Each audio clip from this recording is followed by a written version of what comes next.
So, hello, good morning everyone. Ayan. So, dito po tayo sa kabila muna. Kasi nandito yung pinaka-front. Dumi-dumi na ng notebook natin. Ayun.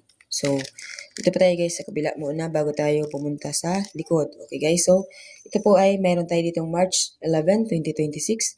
So, meron po tayong sumada ng Quezon City hanggang Zambales. Okay, so hanggang Zambales po yan. Ang Camarines Norte po natin, ayan may pumpiang na nakalagay sa gilid. So, Camarines Norte, 15-8-16-33. Pwede nyo po yan tayaan ng kasa-kasa at pwede nyo pong tayaan yan ng pumpiang. Kapag may nakalagay guys ng pumpiang, anong pumpiang ang pwede nyo tayaan? Ito po ang tatayaan yung pumpiang kasi nakalagay na sa gilid, di ba? Pumpiang 15, pumpiang 8, pumpiang 16 at pumpiang 33. So, pwede po yan, no? Ganun po yung ibig sabihin ng mayroong nakalagay sa gilid. So, dito na po tayo guys sa kabila. Kasi baka yung iba nagmamadali. So, dito naman po tayo guys sa kabila. Meron tayo yung Negros Occidental hanggang po dito sa Pampanga. So, wala pong Laguna. So, kasi po, bakit po walang Laguna? Kasi po, hindi po sila tumaya. Sinasabi ko po sa inyo palagi, kung tataya lang din naman kayo guys, siguraduhin po ninyong tataya ninyo ng umaga hanggang gabi. Para po hindi kayo magsisi. So, alam ko po na mayroon pong mga tumama. At alam ko rin pong silent lang sila dahil kuripot sila. Charot. Ayan. So, mayroon pa talagang ganun guys. Mayroon pong mga taong kuripot at mayroon naman pong hindi kuripot. So, tulad po ng isa, tuwing patama-tama guys ng Laguna, isa lang po ang nakakaalala sa akin. Sobrang dami, isa lang. At least yung isang tao na yun na hindi naman ako nakakalimutan.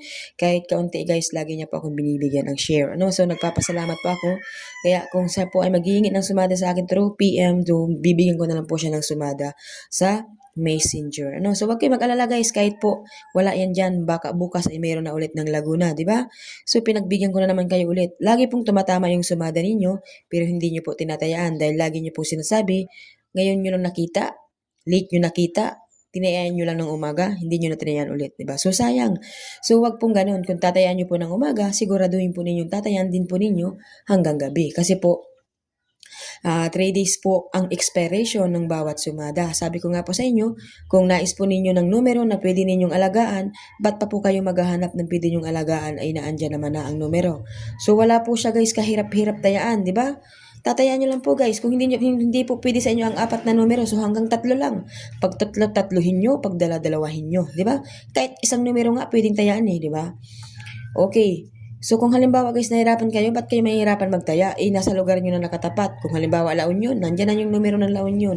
Hindi na kayo maghahanap pa ng numero dahil nandyan na mismo sa tapat ng lugar ninyo ang gusto ninyong tayaan or sumada na pwede ninyong tayaan. So wala pong kahirap-hirap, So sa mga nag-share po guys ng ating mga sumada, huwag kayong mag-alala dahil susunod na kayong tatama, Maraming salamat po guys sa mga walang sawang nag-share po, nagla-likes ng ating pong mga videos.